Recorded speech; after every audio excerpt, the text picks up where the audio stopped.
नमस्कार, welcome to मीमांसा classes. मीमांसा क्लासेस के ऑनलाइन प्लेटफॉर्म पर आप सभी का स्वागत है। कल हमने जनरल साइंस के अंदर जो टॉपिक लिया था वो था गैसीय जो था वो पदार्थ की अवस्थाएं हमने आरंभ की थी। पदार्थ की अवस्थाओं में दो अवस्थाओं का अध्ययन हमने कल किया था, ठोस अवस्था और द्रव अवस्था। आशा करती हूँ आप लोगों को सारे कंसेप्ट उससे रिलेटेड क्लियर होंगे।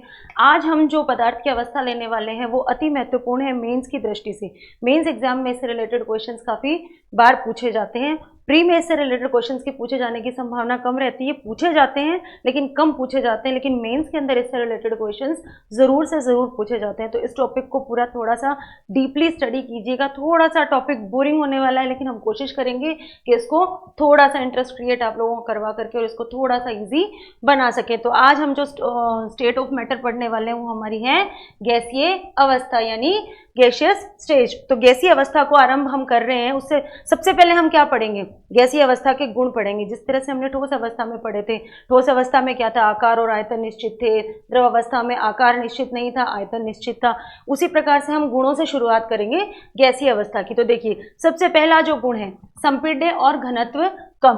गैसीय अवस्था का सबसे पहला कैरेक्टरिस्टिक, पहला गुण क्या है? संपीड्यता इसके अंदर पाई जाती है। संपीड्यता का मतलब कंप्रेसिबिलिटी गैसीय अवस्था के अंदर पाई जाती है। कंप्रेसिबिलिटी कैसे पाई जाएगी? देखिए, इस डायग्राम के अंदर आप ध्यान से देखिएगा, जो पार्टिकल्स हैं, गैस के जो कण हैं, जो अणु हैं, वो एक दूसरे से काफी अधिक दूरी पर स्थित हैं। तो मैंने कल भी आपको प्रीवियस क्लास में बताया था कि दूरी जब ज्यादा होगी, कणों के बीच में स्पेस जब होगा, रिक्त स्थान होगा, तो उनको हम दबा सकते हैं। दबाने के लिए स्पेस उनको मिल जाएगा, कणों को एक दूसरे के पास पास आने के लिए जगह मिल जाएगी, तो कंप्रेसिबिलिटी उस पदार्थ की बढ़ जाएगी। तो संपीड्यता जो होती है वो गैसीय अवस्था में अधिक होती है। क्यों? क्योंकि गैस के जो कण होते हैं, गैसीय अवस्था में जो कण होते हैं वो एक दूसरे से काफी दूर दूर होते हैं। डेंसिटी यानी कि घनत्व भी इस अवस्था के अंदर कम पाया जाता है पदार्थ का।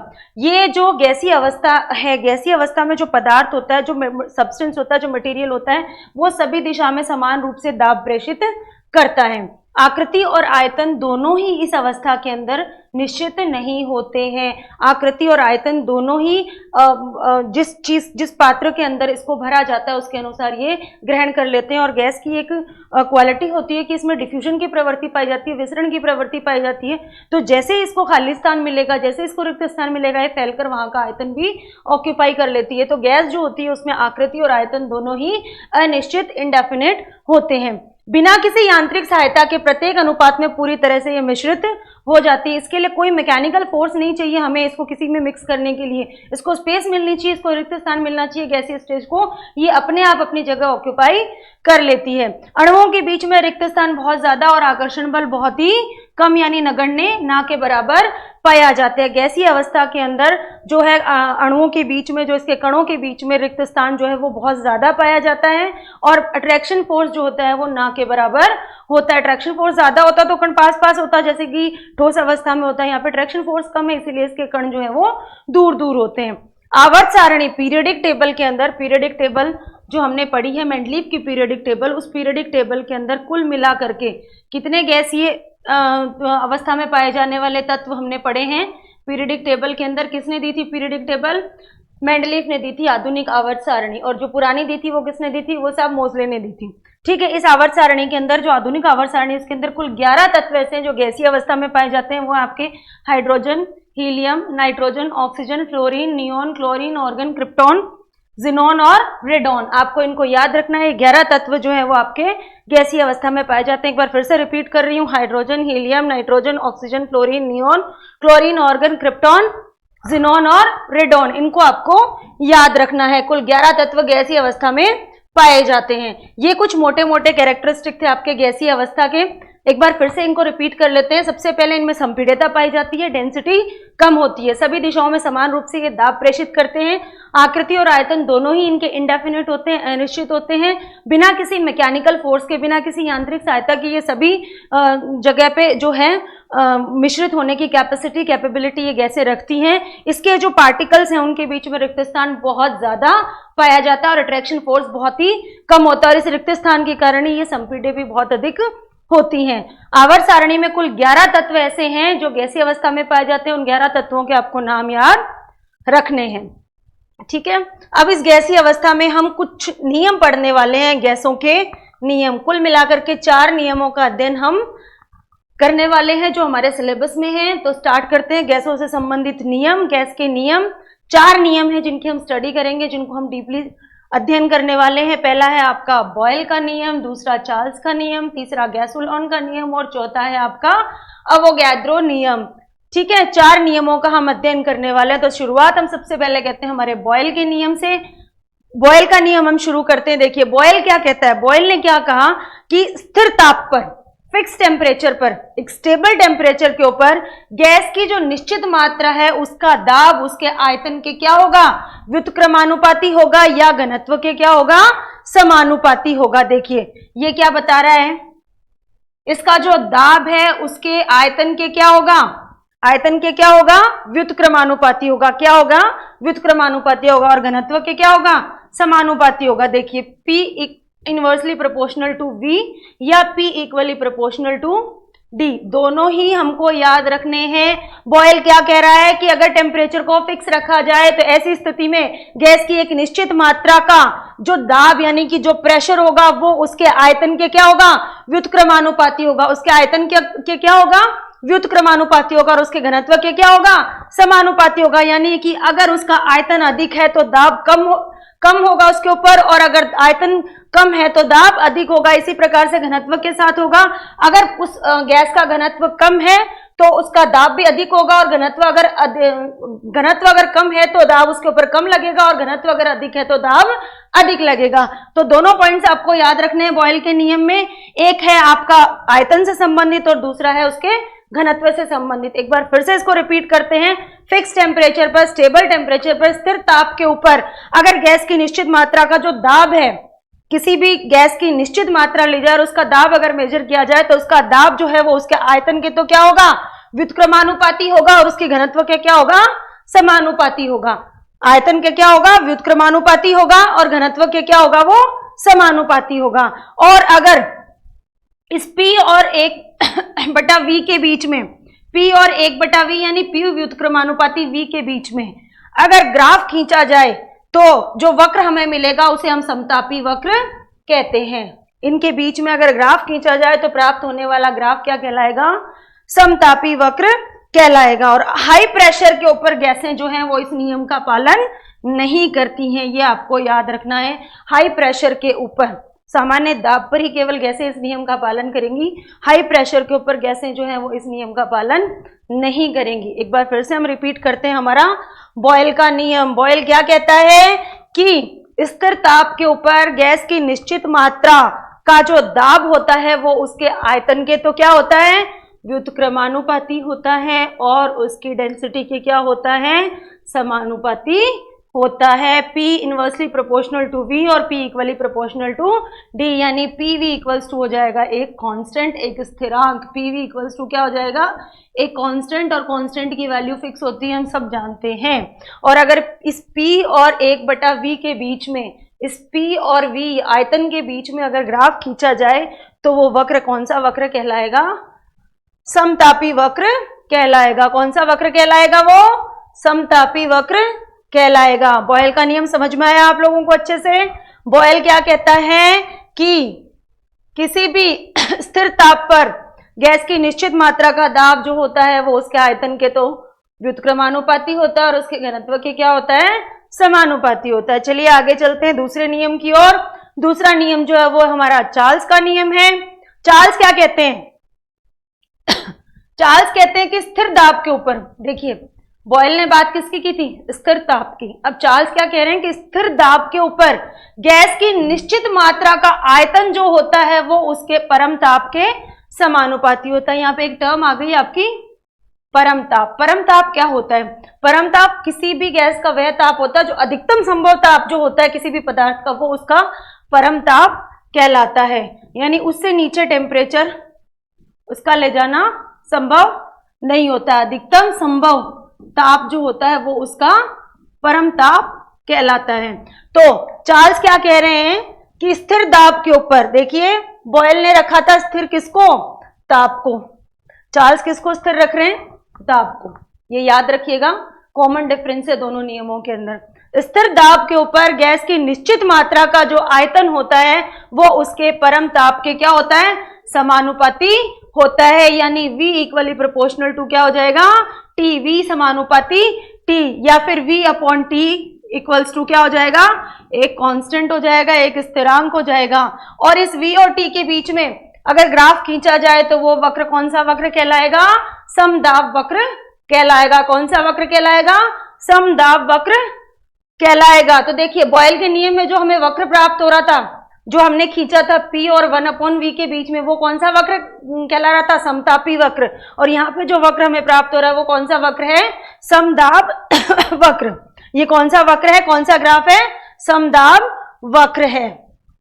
अच्छा, इस V equally proportional to T का क्या मतलब है, बताएं। इस V इक्वली प्रोपोर्शनल T का क्या मतलब है, यानी अगर हम किसी पदार्थ के, किसी गैसीय पदार्थ के ताप को अगर दुगना कर दें, T को अगर हम डबल कर दें, तो V भी क्या हो जाएगा, डबल हो जाएगा। V भी क्या हो जाएगा, डबल हो जाएगा, क्योंकि अगर ये बढ़ रहा है तो ये भी बढ़ रहा है, और अगर ये घट रहा है तो ये भी घट रहा है। ठीक है। गैस के ताप में 1 डिग्री सेंटीग्रेड वृद्धि करने पर आयतन पूर्व आयतन की अपेक्षा 1/273.15 भाग बढ़ जाता है। ये इंपॉर्टेंट पॉइंट है, इसको याद रखिएगा। ये क्वेश्चन कई बार पूछा जाता है कि किसी गैस के ताप में 1 डिग्री सेंटीग्रेड अगर वृद्धि कर दें तो उसका आयतन कितना बढ़ेगा, ये फिक्स है, आपको याद रखना है। ये उसका आयतन कितना बढ़ेगा, 1/273.15 भाग बढ़ जाएगा। किसी भी गैस के ताप में अगर 1 डिग्री सेंटीग्रेड की हम वृद्धि कर दें तो उसका आयतन पहले के आयतन की अपेक्षा कितना बढ़ेगा, 1/273.15 भाग बढ़ेगा। फिक्स है, इसको अच्छे से याद रखिएगा, 1/273.15 भाग वो बढ़ जाएगा। लो प्रेशर और हाई टेम्परेचर पर गैसें जो है वो चार्ल्स के नियम का केवल पालन करती हैं। किस स्थिति में चार्ल्स के नियम का पालन करेंगी गैसें, जब दाब कम हो और टेम्परेचर हाई हो, यानी लो प्रेशर और हाई टेम्परेचर पर ही गैसें जो हैं वो चार्ल्स के नियम का पालन करती हैं। इसका उल्टा कर दें कि हाई प्रेशर और लो टेम्परेचर पर ये चार्ल्स के नियम का पालन करेंगी, नहीं, ये नहीं करेंगी। ये केवल लो प्रेशर और हाई टेम्परेचर पर ही चार्ल्स के नियम का पालन करती हैं। परम शून्य ताप किसे कहते हैं, परम शून्य ताप किसे कहते हैं, परम शून्य ताप होता है आपका 0 केल्विन या -273 डिग्री सेंटीग्रेड। देखिए परम शून्य ताप आप अच्छे से याद रखिएगा। परम शून्य ताप क्या होता है, कितना होता है, 0 केल्विन या -273.15 डिग्री सेंटीग्रेड। ठीक है, 0 केल्विन या -273.15 डिग्री केल्विन। ये दो, इसमें जो फिक्स रेशो, जो फिक्स जो आपको दिखाया संख्यात्मक मान जो बताए हैं, ये इस दोनों लाइनों को आप प्रॉपर याद रखिएगा।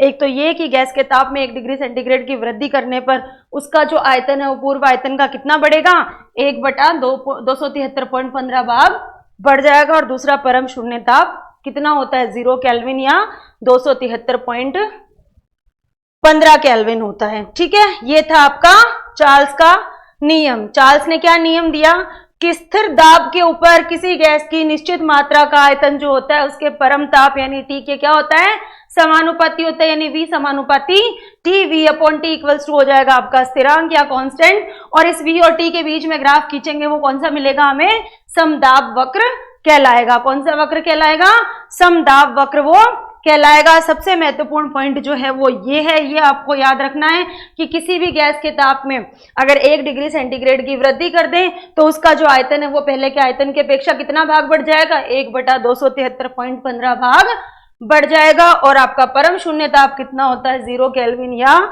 -273.15 डिग्री सेंटीग्रेड होता है। दो नियम हमने गैस से संबंधित पढ़े, पहला था बॉयल का नियम और दूसरा था चार्ल्स का नियम। तीसरे नियम पर चलते हैं। तीसरा नियम है आपके गैसुलॉक का नियम। कौन सा है तीसरा नियम, गैसुलॉक का नियम।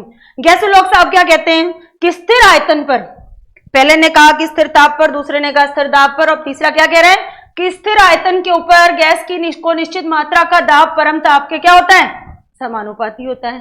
तो आपको ये जो मैं पहली लाइन पर जो मैं फोकस कर रही हूँ ना, ये नियम, जिसका नियम है उसके साथ फिक्स है। आपको अच्छे से याद रखनी है ये चीज कि किसने कौन सी चीज को कांस्टेंट रखते हुए दो टर्म्स उसने डिफाइन करी। तो यहाँ पे ये किसको फिक्स रख रहे हैं, किसको स्थिर रख रहे हैं, आयतन को, V को ये कांस्टेंट रख रहे हैं, स्थिर रख रहे हैं, और फिर गैस को निश्चित मात्रा का जो दाब है वो उसके परम ताप यानी T के क्या होता है, समानुपाती होता है, P समानुपाती T, यानी P upon T equals to क्या है, constant, P upon T equals to क्या है, कांस्टेंट। तो और P और T के बीच में जो ग्राफ खींचा जाएगा वो कहलाएगा समआयतनी वक्र। P और T के बीच में जो ग्राफ खींचा जाएगा वो क्या कहलाएगा, समआयतनी वक्र। देखिए क्वेश्चन ऐसे भी पूछा जा सकता है, समआयतनी वक्र संबंधित है बॉयल के नियम से, चार्ल्स के नियम से या गैसोलॉग के नियम से। तो आपको बताना है किससे संबंधित है, गैसोलॉग के नियम से, ठीक है। तो गैसोलॉग क्या कहते हैं कि स्थिर आयतन के ऊपर गैस को निश्चित मात्रा का जो दाब होता है वो उसके परम ताप यानी T के क्या होता है, समानुपाती होता है, T के क्या होता है, समानुपाती होता है। और यहाँ P और T के बीच में जो ग्राफ खींचा जाता है उस ग्राफ को कहते हैं समआयतनी वक्र कहते हैं। क्या कहते हैं उसको, समआयतनी वक्र कहते हैं। ये आपका था तीसरा नियम, गैसोलॉग का नियम। आगे चलते हैं, चौथा और सबसे महत्वपूर्ण नियम, अवोगैद्रो का नियम। अवोगैद्रो क्या कहते हैं कि ताप और दाब दोनों की समान परिस्थितियों में गैस का जो आयतन होता है वो गैस में उपस्थित मोल्स की संख्या को n से इंडिकेट करते हैं। मोल की संख्या को किससे इंडिकेट करते हैं, n से इंडिकेट करते हैं। तो अवोगैद्रो क्या कह रहा है कि ताप और दाब की समान परिस्थितियों में गैस का आयतन गैस में उपस्थित मोलों की संख्या के क्या होता है, समानुपाती होता है, यानी V समानुपाती हो जाएगा n का। यहाँ पे n बराबर क्या है, उस पदार्थ में मोल्स की संख्या है, n बराबर क्या है, मोलों की संख्या है। एक बार फिर से देखिए, ताप और दाब की समान परिस्थितियां रखते हुए, ताप और दाब की समान परिस्थितियों में गैस का जो आयतन है यानी कि V है वो उस गैस में उपस्थित मोल्स की संख्या के क्या होगा, समानुपाती होगा। मोल्स की संख्या के क्या होगा, समानुपाती होगा। V समानुपाती n, यहाँ पे n मोल्स की संख्या है और n इक्वल्स टू होता है आपके small m upon capital M। अब यहाँ पे ये स्मॉल m क्या है, ये है आपके गैस का द्रव्यमान और कैपिटल M क्या है, गैस का मोलर द्रव्यमान, ठीक है। स्मॉल m है गैस का द्रव्यमान और कैपिटल M है गैस का मोलर द्रव्यमान, ठीक है। यानी समान ताप और दाब की परिस्थिति में समान आयतन वाली गैसों में मोलों की संख्या क्या होती है, समान होती है। ये इसका कंक्लूजन है जो आपको याद रखना है अवोगैद्रो के नियम का। यानी कि ताप और दाब जब समान है, दोनों को समान लेकर के चल रहे हैं, ऐसी परिस्थिति में अगर आयतन समान है गैसों का तो उनमें मोल्स की संख्या भी क्या होगी, समान होगी, उनमें नंबर ऑफ मोल्स भी क्या होंगे, समान होंगे। ये कंक्लूजन है आपके अवोगैद्रो के नियम का। तो अवोगैद्रो साहब क्या कहते हैं कि ताप और दाब की अगर परिस्थितियां समान रखी जाए तो गैस का आयतन जो होता है वो उस गैस में उपस्थित मोलों की संख्या के क्या होता है, समानुपाती होता है, यानी V समानुपाती हो जाएगा आपके n के। n क्या है यहाँ पे, मोल्स की संख्या, नंबर ऑफ मोल्स, यानी n का फॉर्मूला होता है small m upon capital M, ठीक है। और कंक्लूजन इस अवोगैद्रो के नियम का ये है कि समान ताप और दाब की परिस्थिति में समान आयतन वाली गैसों में मोल्स की जो संख्या होती है, मोलों की जो संख्या होती है वो क्या होती है, समान होती है। तो गैसों से संबंधित ये 4 नियम हमने पढ़े। कौन कौन से 4 नियम हमने पढ़े, सबसे पहले हमने पढ़ा था बॉयल का नियम, दूसरा हमने पढ़ा चार्ल्स का नियम, तीसरा हमने पढ़ा गैसोलॉग का नियम और चौथा हमने पढ़ा अवोगैद्रो का नियम। चारों ही नियम बहुत इंपॉर्टेंट हैं, चारों को ही आपको अच्छे से याद करना है, चारों को ही आपको अच्छे से याद रखना है। चलिए टॉपिक को आगे बढ़ाते हैं। आदर्श गैस समीकरण या अवस्था समीकरण और संयुक्त गैस नियम। आदर्श गैस समीकरण क्या होती है, देखिए आदर्श गैस समीकरण या अवस्था समीकरण किसको कहते हैं। अभी तक हमने जो नियम पढ़े हैं, जो हमने 4 नियम पढ़े गैसों से संबंधित, उनके अनुसार हमने कंक्लूजन निकाला था V inversely proportional to P, V equally proportional to T और V समानुपाती N, ठीक है। ये हमने कंक्लूजन अभी अपने नियमों से निकाले थे तीनों। ये तीनों चीजें हमें पता है, अभी तक ये तीनों कंक्लूजन हमें पता है कि V व्युत्क्रमानुपाती होता है दाब के, V समानुपाती होता है ताप के और V जो होता है समानुपाती होता है N के। ये हमने अभी लास्ट में पढ़ा अवोगैद्रो का नियम, ठीक है। V समानुपाती होता है N के, ठीक है। तो अब अगर इनको हम एक साथ एक जगह अगर लिखना चाहें इन तीनों कंक्लूजन्स को, तो हम इस तरीके से लिख सकते हैं V समानुपाती 1/P समानुपाती T और समानुपाती N। हम इस तरीके से इनको एक साथ लिख सकते हैं संयुक्त रूप से, बिल्कुल लिख सकते हैं हम। तो V समानुपाती किसके हो जाएगा, NT अपॉन P के। देखिए इस इक्वेशन को अगर सॉल्व किया जाए तो हमारे पास ये आ जाएगा V समानुपाती NT अपॉन P, यानी कि PV हो जाएगा हमारे समानुपाती NT के। PV लिखे या VP लिखे एक ही बात है। तो PV या VP समानुपाती किसके हो जाएगा, NT के हो जाएगा। अब इसके अंदर हमने एक कांस्टेंट जोड़ दिया, PV इक्वल्स टू, देखिए PV इक्वल्स टू NRT। ये R क्या है, ये R है आपका सार्वत्रिक गैस नियतांक, यूनिवर्सल गैसियस कांस्टेंट, और इसकी वैल्यू है जो वो फिक्स होती है, इस R की value 8.314 joule kilo inverse 1 mole inverse 1। ये इसकी वैल्यू होती है, फिक्स वैल्यू इसकी होती है। इस R की वैल्यू आपको याद रखनी है। इस R को क्या बोलते हैं, सार्वत्रिक गैस नियतांक बोलते हैं या यूनिवर्सल गैसियस कांस्टेंट इसको बोलते हैं। तो ये है हमारी आदर्श गैस समीकरण PV इक्वल्स टू NRT। ये है हमारी आदर्श गैस समीकरण या आइडियल गैस इक्वेशन, इसको आपको याद रखना है। आइडियल गैस इक्वेशन ये कैसे आई, अभी हमने जो 4 नियम पढ़े थे उसमें से 3 का कंक्लूजन हमने यहाँ पे यूज किया। V समानुपाती V व्युत्क्रमानुपाती P, V समानुपाती T और V समानुपाती N, तीनों को संयुक्त रूप से अगर हमने लिखा तो हम इस प्रकार से लिख सकते हैं V व्युत्क्रमानुपाती P समानुपाती T समानुपाती N। इस अगर इक्वेशन को हम सॉल्व करेंगे तो ये हमें इस तरीके से प्राप्त हो जाएगी, V व्युत्क्रमानुपाती V समानुपाती NT अपॉन P, यानी PV समानुपाती हो जाएगा NT के, और अगर हम इसमें कांस्टेंट रख दें तो हमारे पास इक्वल में रेशो आ जाएगा, यानी PV इक्वल्स टू NRT।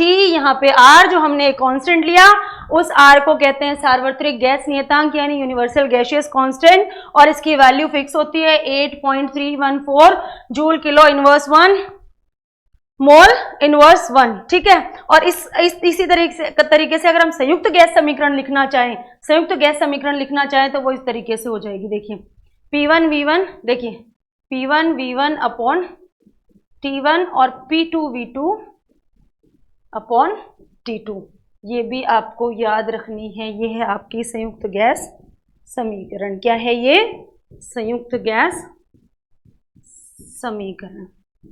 इसको आपको मेमोराइज करना है, इसको आपको लर्न करना है। ये हो गई आपकी आदर्श गैस समीकरण। आदर्श गैस समीकरण होती है PV इक्वल्स टू NRT। आदर्श गैस समीकरण क्या होती है, PV इक्वल्स टू NRT। और संयुक्त गैस समीकरण क्या होती है, P1V1 upon T1 equals to P2V2 upon T2। दोनों को आपको मेमोराइज करना है। ठीक है, आगे बढ़ते हैं। आदर्श गैस और वास्तविक गैस। देखिए क्या होती है आदर्श गैस, क्या आदर्श गैस एग्जिस्ट भी करती है या नहीं करती है, केवल नियमों में ही है, केवल नाम से ही हम इसको जानते हैं, वास्तव में इसकी कोई एग्जिस्टेंस है भी या नहीं है। देखिए आदर्श गैस क्या होती है, आदर्श गैस वो गैस होती है जो चार्ल्स, बॉयल और गैसोलोक तीनों के नियमों का पूरी तरह से पालन करती हो, वो गैस कहलाएगी आदर्श गैस। वो गैस कौन सी गैस कहलाएगी, आदर्श गैस कहलाएगी। और इन गैसों में अंतराण्विक बल जो होंगे वो पूरी तरह से, यानी अणुओं के मध्य परस्पर लगने वाला जो आकर्षण बल है, अंतराण्विक बल है, वो बिल्कुल ही एब्सेंट पाया जाएगा। अब नेक्स्ट लाइन पर ध्यान दीजिए, ये केवल एक कल्पना मात्र है, वास्तविकता में ये पाई नहीं जाती है। तो नोबल गैसेस यानी कि आदर्श गैसेस जो हैं वो वास्तविकता में पाई नहीं जाती हैं। लेकिन फिर भी अगर आपसे डेफिनेशन पूछ ली जाए कि आदर्श गैस को परिभाषित कीजिए, आदर्श गैस क्या होती है, तो हमें क्या बताना है कि वो गैसें जो चार्ल्स, बॉयल और गैसोलोक तीनों के नियमों की पूरी तरह से अनुपालना करती हैं, वो गैसें कहलाती हैं आदर्श गैसेस। क्या कहलाती हैं, आदर्श गैसेस, या इनको कहते हैं नोबल गैसेस। आदर्श गैस या नोबल गैस, ठीक है, इनको कहते हैं आदर्श गैस या नोबल गैस। अब आती है वास्तविक गैसों की बारी, रियल गैसेस की। वो गैसें जो आंशिक रूप से केवल विशेष परिस्थितियों में ही चार्ल्स, बॉयल और गैसोलोक के नियम का पालन करती हैं, उनको कहते हैं वास्तविक गैसें। कभी कर लिया कभी नहीं किया, केवल विशेष परिस्थितियां अगर उनको अवेलेबल हमने कराई, अगर हमने मैकेनिकली उनको वो टेम्परेचर वो प्रेशर मेंटेन करके दिया जो जिसमें वो नियम फॉलो हो सके, तो उस कंडीशन में नियमों का पालन अगर उसने कर लिया तो वो कहलाएंगी आपकी वास्तविक गैसें या रियल गैसेस। तो सीधा सीधा डिफरेंस समझ में आ रहा है आदर्श गैस और वास्तविक गैस में। आदर्श गैसें कौन सी होती हैं? वो गैसें जो आपके चार्ल्स, बॉयल और गैसोलॉग तीनों के नियमों का पूरी तरह से पूर्ण रूप से पालन करती हैं, वो तो कहलाती हैं आदर्श गैसें। ये आदर्श गैसें जो होती हैं इनमें अंतराण्विक बल कणों के मध्य जो होता है वो बिल्कुल ही नहीं होता, बिल्कुल गायब होता है, अनुपस्थित रहता है, एब्सेंट रहता है, लेकिन वास्तव में इनकी एग्जिस्टेंस होती ही नहीं है। ये केवल एक इमेजिनेशन है, केवल एक कोरी कल्पना मात्र है। वास्तविक गैसें या रियल गैसेस वो होती हैं जो केवल विशेष परिस्थितियों में आंशिक रूप से थोड़ा बहुत इन नियमों को फॉलो कर लेती हैं, नियमों का पालन कर लेती हैं, वो आपकी कहलाती हैं वास्तविक गैसें या रियल गैसेस। और इन गैसों में भी जो अंतराण्विक बल होता है वो नगण्य होता है, यानी कि ना के बराबर होता है, नाम मात्र का इनके कणों के मध्य, इनके अणुओं के मध्य बल यानी फोर्स जो होता है वो नाम मात्र का ही केवल होता है। तो ये हो गई आपकी आदर्श गैसें और वास्तविक गैस, दोनों की डेफिनेशन याद रखिएगा। गैसें जो होती हैं वो आदर्श व्यवहार क्यों नहीं करती हैं, क्यों विचलित होती हैं वो आदर्श व्यवहार से? देखिए, करना चाहिए उनको, नोबल तो फॉलो करना चाहिए, आदर्श व्यवहार उनको फॉलो करना चाहिए, लेकिन वो नहीं करती हैं। क्यों नहीं करती हैं? देखिए, गैसें जो होती हैं किसी भी गैस का दाब बढ़ाने पर या ताप कम करने पर उनके जो अणु होते हैं वो क्या हो जाते हैं? पास पास आ जाते हैं। प्रेशर बढ़ाएंगे या फिर टेम्परेचर बढ़ाएंगे, टेम्परेचर कम करेंगे, या तो प्रेशर बढ़ा रहे हैं या फिर टेम्परेचर को कम कर रहे हैं। टेम्परेचर कम करेंगे तो भी उसके जो अणु हैं वो क्या करेंगे? पास पास आएंगे और उनका वेग कम हो जाएगा, यानी वो जिस गति से इधर उधर दौड़ रहे थे, गति कर रहे थे, वो उनकी धीमी हो जाएगी, उनकी वेलोसिटी घट जाएगी, वेग कम हो जाएगा, जिससे क्या होगा कि गैस के अणुओं के बीच में जो आकर्षण या प्रतिकर्षण बल सक्रिय हो जाएगा और गैस जो है वो आदर्श व्यवहार से विचलित हो जाएगी, आदर्श व्यवहार से विचलन दर्शा देगी। ये है कारण आदर्श व्यवहार से विचलन दर्शाने का। दो कारण इसमें हैं, या तो उसका दाब जो है वो बढ़ा दिया जाए, बढ़ाने पर, और उसका ताप अगर कम हो, दोनों ही परिस्थितियों में क्या होगा? गैस के जो अणु होंगे वो पास पास आ जाएंगे और उनका जो वेग है वो भी क्या हो जाएगा? कम हो जाएगा, जिससे गैस के अणुओं के बीच में आकर्षण बल या प्रतिकर्षण बल सक्रिय हो जाएगा, कोई सा एक फोर्स एक्टिवेट उनके बीच में हो जाएगा, इसीलिए वो आदर्श व्यवहार से विचलन प्रदर्शित कर देंगे। यानी कोई भी गैस जो है वो निम्न दाब और उच्च ताप पर ही केवल उसका लो प्रेशर और हाई टेम्परेचर अगर रखा जाए तो ही वो किसी आदर्श गैस की तरह व्यवहार कर सकती है। कोई भी गैस जो है वो आदर्श गैस की तरह व्यवहार कब करेगी? जब उसका जो प्रेशर है वो लो रखा जाए और उसका टेम्परेचर जो है वो हाई रखा जाए, तो ही वो केवल आदर्श गैस की तरह व्यवहार करेगी। कब करेगी वो आदर्श गैस की तरह व्यवहार? जब उसका प्रेशर यानी कि उसका दाब निम्न रखा जाए और उसका टेम्परेचर यानी कि ताप जो है वो हाई यानी कि उच्च रखा जाए, उस परिस्थिति में वो आदर्श गैस की तरह व्यवहार कर सकती है। अब यहाँ पे एक और इम्पॉर्टेंट इक्वेशन, एक और इम्पॉर्टेंट समीकरण आपका आ गया है, वांडर वाल समीकरण। कौन सा समीकरण? वांडर वाल समीकरण। ये भी इंपॉर्टेंट है, इसको आपको याद रखना है, इस वांडर वाल समीकरण को। ये समीकरण क्या कहता है? P plus AN² upon V square, bracket close, second bracket, V minus NB equals to NRT। ये समीकरण क्या कहता है? P plus AN² upon V square, V minus NB equals to NRT। आपको इसको एज इट इज याद रखना है, जैसे ये है वैसा का वैसा आपको इसको याद रखना है, बिल्कुल आपको इसको मेमोराइज करना है, अच्छे से इसको याद करना है, ठीक है। तो इस इक्वेशन, ये जो इक्वेशन है P इक्वल्स टू,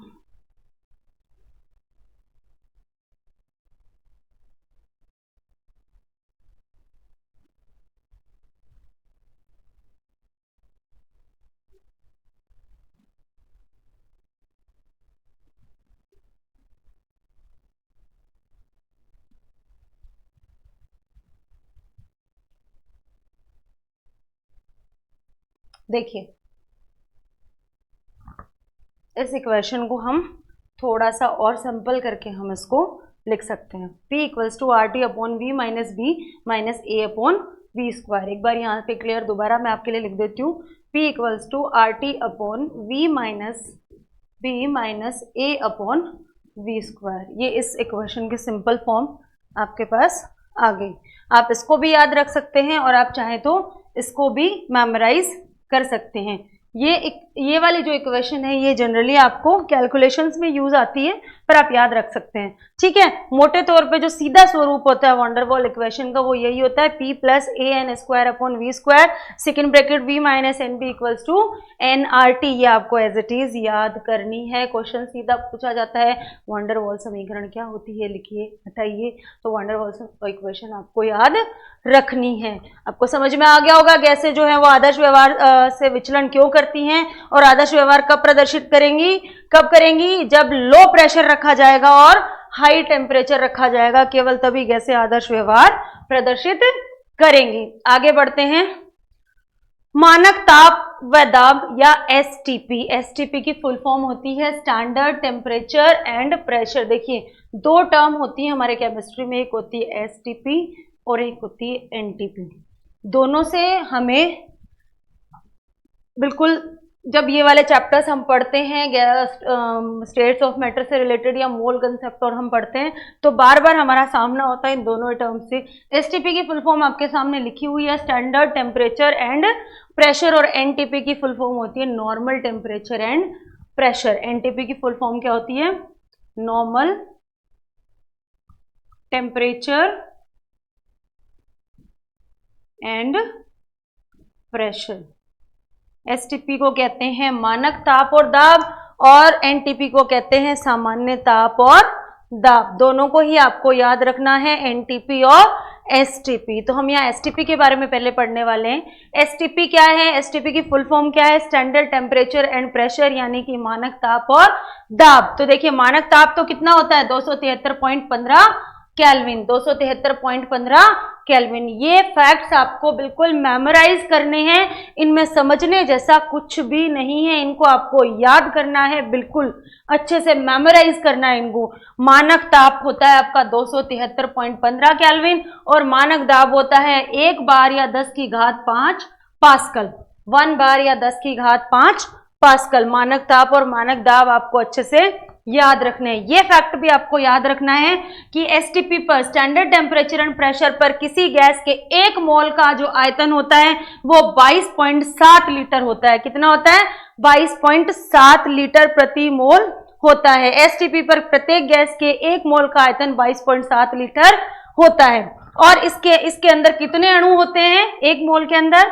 कितने अणु होते हैं, देखिए 6 इसकी जो वैल्यू है वो कहीं कहीं आपको 6.022 भी लिखी हुई मिलती है, 10⁻23 अणु होते हैं, ठीक है। ये दोनों ही मान्य हैं, लेकिन अगर दोनों एग्जाम में लिखी हुई आ जाए तो आपको ये वाली टिक करनी है, 6.022 वाली।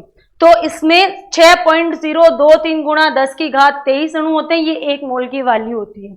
1 मोल में कितने अणु होते हैं, 6.023 गुणा 10 की घात 23 अणु 1 मोल के अंदर होते हैं। ये हमने पढ़ा। एसटीपी क्या होता है, standard temperature and pressure. Standard temperature कितना होता है, 273.15 केल्विन, और स्टैंडर्ड प्रेशर कितना होता है, 1 बार या 10 की घात 5 पास्कल।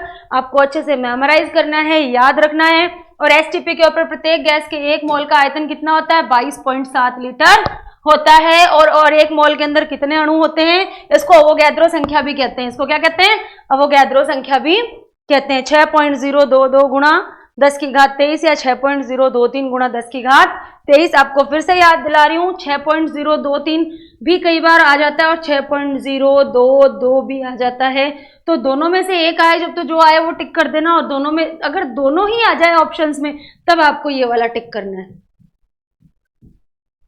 ठीक है। ये हो गया आपका STP, standard temperature and pressure. अब एक और नियम हमको पढ़ना है, डाल्टन का आंशिक दाब का नियम। अब डाल्टन क्या कहते हैं कि अन्योन्य क्रिया से विहीन गैसें, देखिए अन्योन्य क्रिया से विहीन गैस का क्या मतलब हुआ कि वो गैसें जो परस्पर क्रिया नहीं करती हैं, आपस में क्रिया नहीं करने वाली जो गैसें हैं, जो परस्पर क्रिया नहीं करती हैं वो गैसें, अन्योन्य क्रिया से विहीन गैसों के लिए, गैसों के मिश्रण का जो कुल दाब होता है, टोटल प्रेशर होता है, वो गैसों के आंशिक दाब के योग के बराबर होता है। वो प्रत्येक गैस के आंशिक दाब के योग के बराबर होता है, यानी P equals to P1 plus P2 plus P3 और ये चलेगा Pn तक। जितनी भी गैसें हैं उनके सबके आंशिक दाबों का जो योग है वो उस टोटल कितना हो जाएगा, उस गैस के मिश्रण का कुल दाब हो जाएगा। लेकिन शर्त क्या है, वो गैसें कौन सी होनी चाहिए, जो आपस में क्रिया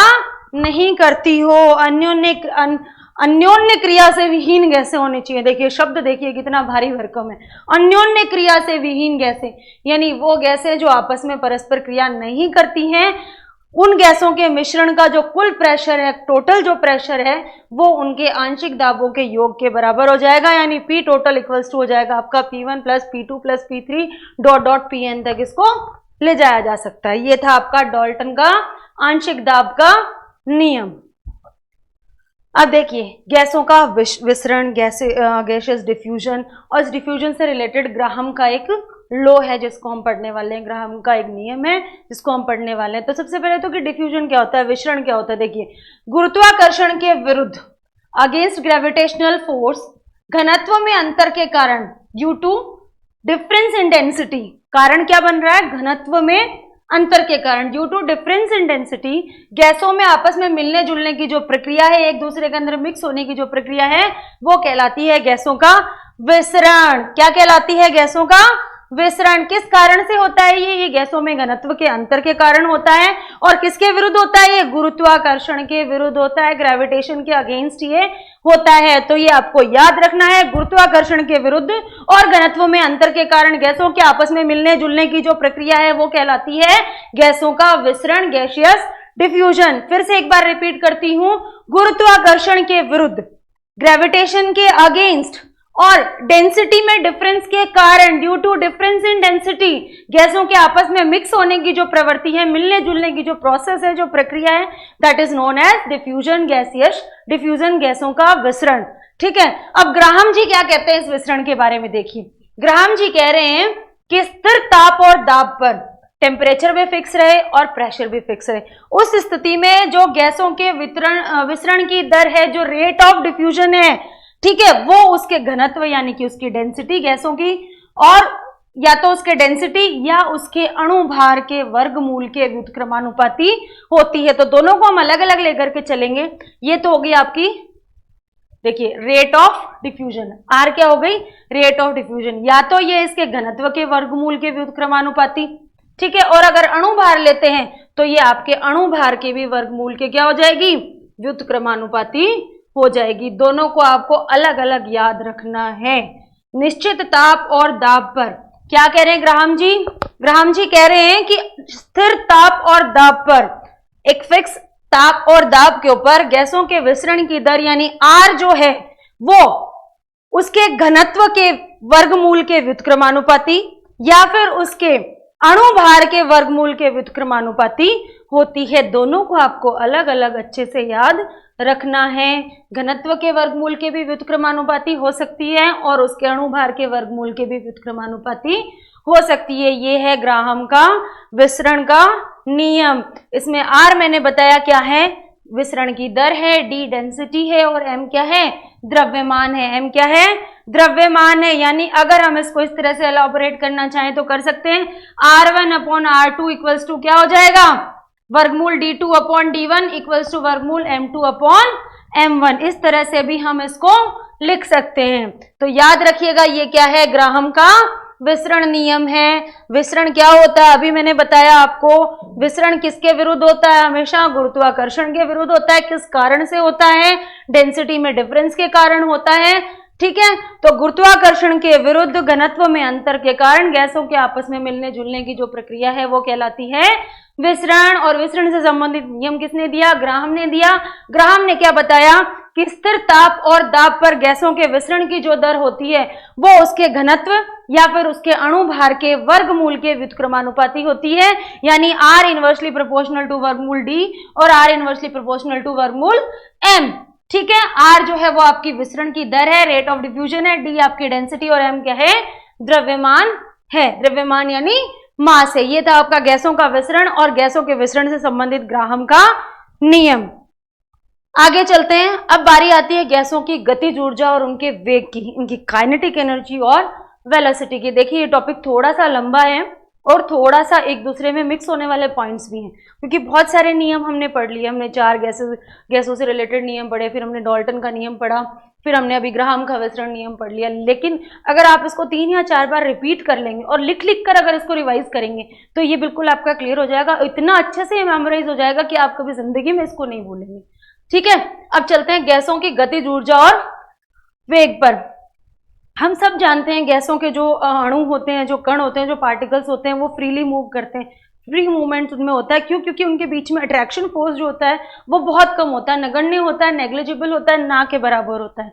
गैसों में अणु गति करते हैं, कुछ जो होते हैं वो तेजी से गति करते हैं और कुछ जो होते हैं वो धीरे धीरे गति करते हैं। ठीक है, अत्यधिक तेज और अत्यधिक कम वेग से गति करने वाले अणुओं की संख्या जो होती है वो बहुत कम होती है। ऐसे बहुत कम अणु मिलेंगे जो या तो बहुत ही स्पीड से, बहुत ही भयंकर तरीके से गतिमान रहे कि उनको बिल्कुल फुर्सत ना हो, एक माइक्रो सेकंड भी वो रुके नहीं, बिना रुके लगातार गति करते रहे, या फिर बिल्कुल जो स्लो मूवमेंट कर रहे हो, ऐसे भी पार्टिकल्स बहुत कम मिलेंगे। जनरली जो है वो सामान्य गति प्रदर्शित करते हैं।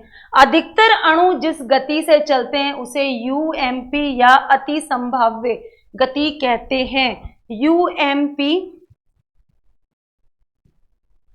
या संभाव्य गति, क्या कहते हैं इसको? संभाव्य गति। देखिए इस एमपी का मतलब है मोस्ट प्रोबेबल। इस एमपी का क्या मतलब है? Most probable. मोस्ट प्रोबेबल का मतलब होता है जिसके होने की संभावना बहुत ज्यादा हो, that is known as most probable. तो ये यूएमपी यानी मोस्ट प्रोबेबल, जो संभव, जो मैक्सिमम जो पॉसिबिलिटी जिस गति की है, जिस गति से चलते हैं उसको यूएमपी कहते हैं। और ये यूएमपी जो होती है वो समानुपाती होती है टेम्परेचर के और व्युत्क्रमानुपाती होती है उसके एम के, एम यानी उसके द्रव्यमान के, एम यानी द्रव्यमान के। ठीक है, ये समानुपाती होती है किसके? ताप के, और व्युत्क्रमानुपाती होती है एम के। ये आपको याद रखना है। सभी अणुओं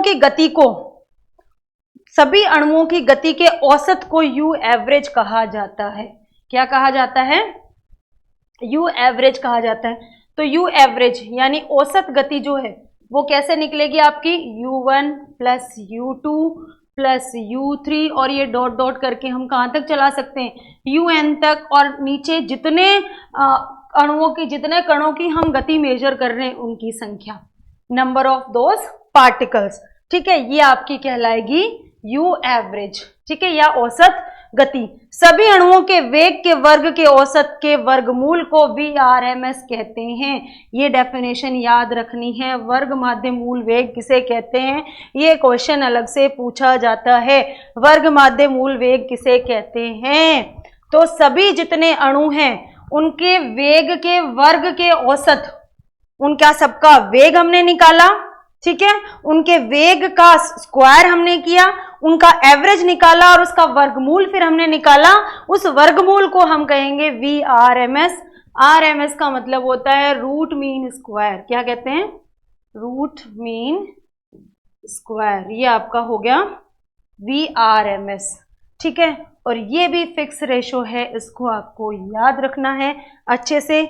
VRMS, V एवरेज और U एवरेज और UMP का जो अनुपात होता है वो होता है 1:1.128 अनुपात 1.224। ये अनुपात आपको अच्छे से, ये मान लीजिए कि रट लेना है, याद कर लेना है आपको अच्छे से। क्या क्या, किस किस चीज का?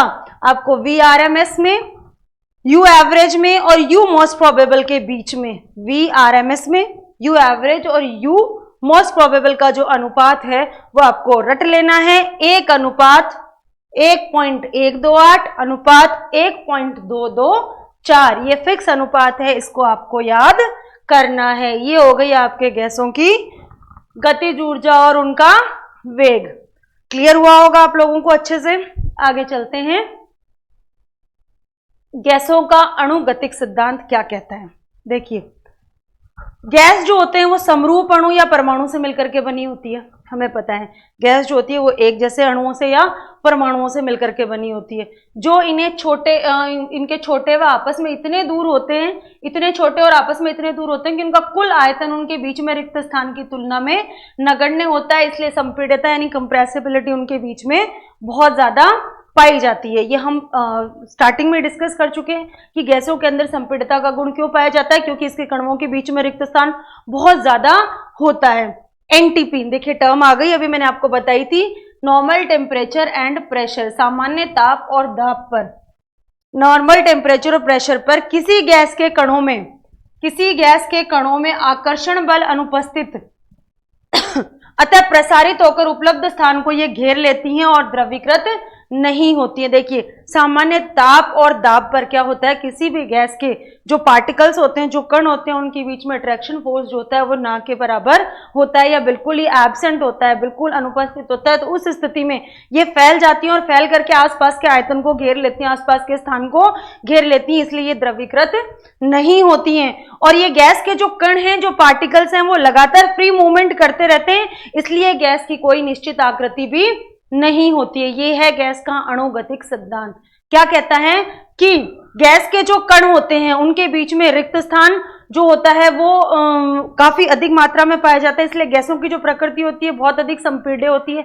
कंप्रेसिबिलिटी इनके बीच में बहुत ज्यादा, इनमें बहुत ज्यादा पाई जाती है, बहुत ज्यादा इनको प्रेशर लगा करके दबाया जा सकता है, संपीड्यता इनमें बहुत अधिक पाई जाती है। ठीक है, सामान्य ताप और दाब जैसी अवस्था में इसके कणों के बीच में जो है आकर्षण बल अनुपस्थित होता है और उस स्थिति में ये फैल करके प्रसारित होकर के आसपास के आयतन को, आसपास के स्थान को ये घेर लेती हैं, इसलिए लिक्विफाई नहीं होती हैं, ये द्रवीकृत नहीं होती है। इनको जगह मिल रही है, स्पेस मिल रहा है, फिर भी ये लिक्विफाई नहीं हो रही है। और ये गैस के जो कण है वो लगातार गति करते रहते हैं, इसीलिए इनकी कोई भी निश्चित आकृति नहीं होती है। ये है आपका गैस का अणुगतिक सिद्धांत।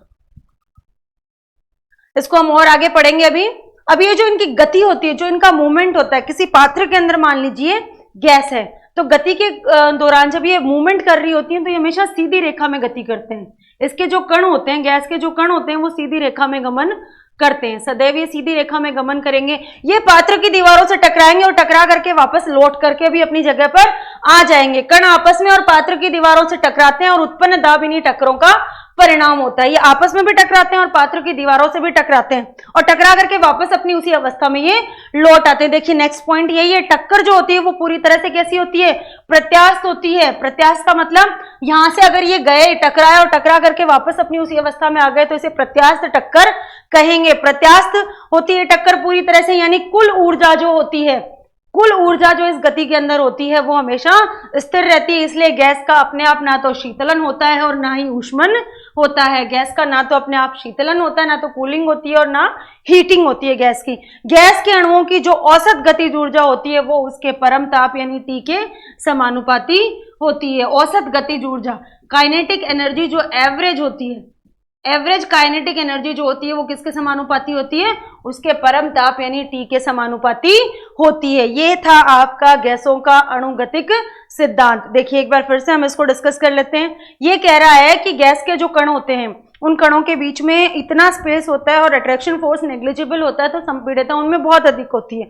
और एनटीपी के ऊपर गैस के कणों के बीच में क्योंकि अट्रैक्शन फोर्स ना के बराबर होता है, इसलिए जैसे ही इसको कहीं पर भी जगह मिलती है, गैस के कण जो है, जो अणु हैं, जो पार्टिकल्स हैं, वो अपनी जगह, अपना वॉल्यूम जो है, जो जहां मिलता है वहां उसको घेर लेते हैं, कवर कर लेते हैं, इसलिए ये लिक्विफाई नहीं होते। और गैस के जो कण हैं वो कंटिन्यू मोशन में रहते हैं, लगातार वो गति करते रहते हैं, इसलिए गैस जो है, गैसियस फॉर्म जो है, उसकी कोई भी निश्चित आकृति नहीं होती है। इनकी जो गति होती है, गैसों की जो, गैस के कणों की जो गति होती है वो हमेशा सरल रेखीय गति होती है, सीधी रेखा में ये गमन करते हैं। और ये गमन करते हैं उस समय जब ये गति कर रहे होते हैं तो या तो ये पात्र की दीवारों से टकरा रहे हैं या आपस में टकरा रहे हैं, लेकिन टक्कर के पश्चात ये वापस अपनी उसी अवस्था में लौट आ रहे हैं। इसलिए ये जो टक्करें होती हैं ये पूरी तरह से कैसी होती है, प्रत्यास्थ होती है। प्रत्यास्थ का मतलब जहां से गया था टकरा करके वापस वहीं लौट आया। तो इस कंडीशन में ना तो गैसों की अपने आप कूलिंग होती है और ना ही उनकी हीटिंग होती है, और इनकी जो औसत गतिज ऊर्जा होती है वो उसके परम ताप के क्या होती है, समानुपाती होती है। ये है आपका गैसों का अणुगतिक सिद्धांत। आगे बढ़ते हैं। बॉयल टेम्परेचर या बॉयल पॉइंट किसे कहते हैं, इसकी आपको डेफिनेशन याद रखनी है। बॉयल टेम्परेचर या बॉयल पॉइंट कहते किसको है, वह ताप जिस पर कोई वास्तविक गैस, कोई रियल गैस पर्याप्त दाब की मात्रा में आदर्श गैस की तरह व्यवहार करे तो उसे क्या कहेंगे आप, बॉयल टेम्परेचर कहेंगे। देखिए वो टेम्परेचर जिस पर कोई भी रियल गैस, आदर्श गैस नहीं, आदर्श गैस की तरह तो वो व्यवहार करेगी, वास्तविक गैस है, वो पर्याप्त दाब की मात्रा में आदर्श गैस की तरह व्यवहार करे तो उसे कहेंगे बॉयल टेम्परेचर या बॉयल पॉइंट कहेंगे। इसकी आपको डेफिनेशन याद रखनी है, बॉयल टेम्परेचर या बॉयल पॉइंट की। आगे चलते हैं, क्रांतिक स्थिरांक। इसमें हम पढ़ेंगे क्रांतिक ताप, क्रांतिक दाब और क्रांतिक आयतन, ठीक है, क्रिटिकल कांस्टेंट, ठीक है। क्रांतिक ताप, पहले हम क्रांतिक ताप की बात करते हैं। क्रांतिक ताप क्या होता है, क्रांतिक ताप वो अधिकतम ताप होता है जिस पर गैस जो होती है वो पहली बार हमें द्रवीकृत यानी लिक्विड फॉर्म में दिखाई देती है। क्रिटिकल टेम्परेचर या क्रांतिक ताप वह ताप होता है जिस पर कोई भी गैस जो होती है वो हमें फर्स्ट टाइम विजिबल होती है लिक्विड फॉर्म के अंदर। ये जो क्रांतिक ताप होता है वो गैस के आयतन और दाब को क्रमशः क्रांतिक आयतन और क्रांतिक दाब कहते हैं। क्रांतिक ताप के ऊपर, इस क्रांतिक ताप के ऊपर, इस क्रांतिक ताप के ऊपर, इस टी के ऊपर, इस टेम्परेचर के ऊपर गैस का जो आयतन होता है वो तो उसका क्रांतिक आयतन कहलाता है और जो प्रेशर होता है वो उसका क्रांतिक दाब कहलाता है। क्रांतिक ताप से अधिक ताप पर केवल दाब बढ़ाकर गैस को द्रवीकृत नहीं कर सकते।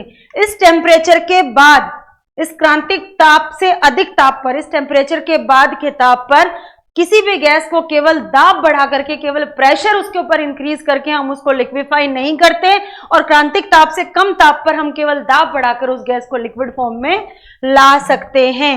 3 टर्म है इसके अंदर, क्रांतिक स्थिरांक के अंदर, क्रांतिक ताप, क्रांतिक दाब और क्रांतिक आयतन। शुरुआत हम करते हैं क्रांतिक ताप से। क्रांतिक ताप क्या होता है, क्रांतिक ताप वह अधिकतम ताप जिस पर गैस को पहली बार लिक्विड फॉर्म में देखा जा सकता है या गैस पहली बार लिक्विड फॉर्म में दिखाई देती है, उसे हम कहते हैं क्रांतिक ताप। ये क्रांतिक ताप के ऊपर गैस का जो आयतन होता है वो कहलाता है क्रांतिक आयतन और उसका जो दाब होता है वो कहलाता है क्रांतिक दाब। अब इस क्रांतिक ताप से अधिक ताप पर उस गैस के ऊपर केवल दाब बढ़ा करके हम उसको लिक्विफाई नहीं कर सकते, उसको द्रवीकृत नहीं कर सकते और इस क्रांतिक ताप से कम ताप पर जरूर हम उस गैस को केवल दाब बढ़ा करके लिक्विफाई कर सकते हैं।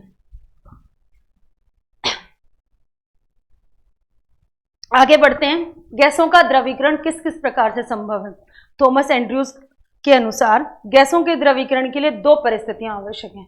देखिए 2 तरीके से गैसों को द्रवीकृत किया जा सकता है। एक तो गैसों के जो पार्टिकल्स होते हैं, जो अणु होते हैं, बहुत दूर दूर होते हैं, बहुत ज्यादा दूर दूर होते हैं, तो इनको पास पास ला करके, पास पास लाने के लिए हम क्या इस्तेमाल कर सकते हैं, या तो हम ताप को कम कर दें या दाब को बढ़ा दें। दाब को बढ़ाएंगे या फिर हम प्रेशर को हम लगाएंगे या फिर हम टेम्परेचर को कम करेंगे, ठीक है। ताप को कम करेंगे तो भी गैसों के अणु जो है वो पास पास आएंगे और उसके लिक्विड फॉर्म में चेंज होने के, कन्वर्ट होने के चांसेस बढ़ जाएंगे। तो गैसों के द्रवीकरण के लिए 2 परिस्थितियां आवश्यक है। पहला है गैसों के अणुओं का पास पास आना और दूसरा ये है कि गैसों के अणुओं की जो गति है वो कम हो जाए। गैसों के अणुओं की गति कम होगी तो वो अपने आप पास पास आएंगे, अट्रैक्शन फोर्स बढ़ेगा उनमें। पहली परिस्थिति जो है वो दाब बढ़ाकर यानी संपीड़न से प्राप्त की जा सकती है। अभी मैंने बताया था कि ये गैस के अणु हैं, अगर कंप्रेस किया जाए, दोनों तरफ से दाब इस तरीके से लगाया जाए, दोनों तरफ से दाब लगाया जा रहा है, इनके ऊपर कंप्रेस किया जा रहा है, तो ये नजदीक होते जाएंगे, धीरे धीरे धीरे धीरे पास आते जाएंगे और इनके कणों के बीच में जो दूरी है वो कम हो जाएगी, आकर्षण बल बढ़ने लग जाएगा। और दूसरी परिस्थिति है ताप घटाकर, टेम्परेचर अगर हम कम करेंगे तो भी गैसों के जो अणु हैं वो पास पास आ जाएंगे। संपीड़न प्लस ताप का घटाना दोनों आवश्यक हैं, वरना इनका गैसों का द्रवीकरण संभव नहीं है। सिंपल सी चीज है, संपीड़न यानी कंप्रेसिबिलिटी, इनके ऊपर प्रेशर बढ़ाया जाए जिससे इसके अणु, इसके कण, इसके पार्टिकल्स जो है वो पास पास आए और टेम्परेचर कम किया जाए। दोनों ही परिस्थितियां जब तैयार की जाएंगी तभी इन गैसों का द्रवीकरण संभव है, अन्यथा संभव नहीं है। ये था आपका गैसों का द्रवीकरण। 2 परिस्थितियां आवश्यक हैं गैसों के द्रवीकरण के लिए, गैसों के अणुओं का पास पास आना और गैस के अणुओं की गति का कम होना। और पहली परिस्थिति को हम प्राप्त कर सकते हैं दाब बढ़ा करके यानी कि संपीड़न से, और दूसरी परिस्थिति को हम प्राप्त कर सकते हैं, गति कब कम होगी, जब हम टेम्परेचर कम कर देंगे। जब टेम्परेचर कम करेंगे तो गैस के अणुओं की गति कम हो जाएगी, धीमी हो जाएगी, तो उनके बीच में आकर्षण बल बढ़ जाएगा और गैस का द्रवीकरण संभव हो जाएगा।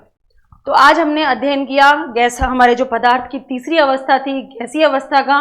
मैंने पूरी कोशिश की है कि पूरा डीपली मैं आपको समझा सकूं, इससे संबंधित सारे नियम आपको मैं अच्छे से एक्सप्लेन कर सकूं। फिर भी अगर इससे रिलेटेड कोई किसी प्रकार की कोई क्वेरी है, कोई क्वेश्चन है, तो आप कमेंट बॉक्स में पूछ सकते हैं। आशा करती हूँ आज की क्लास आपके लिए बहुत लाभदायी साबित होगी। Thank you very much. Have a nice day.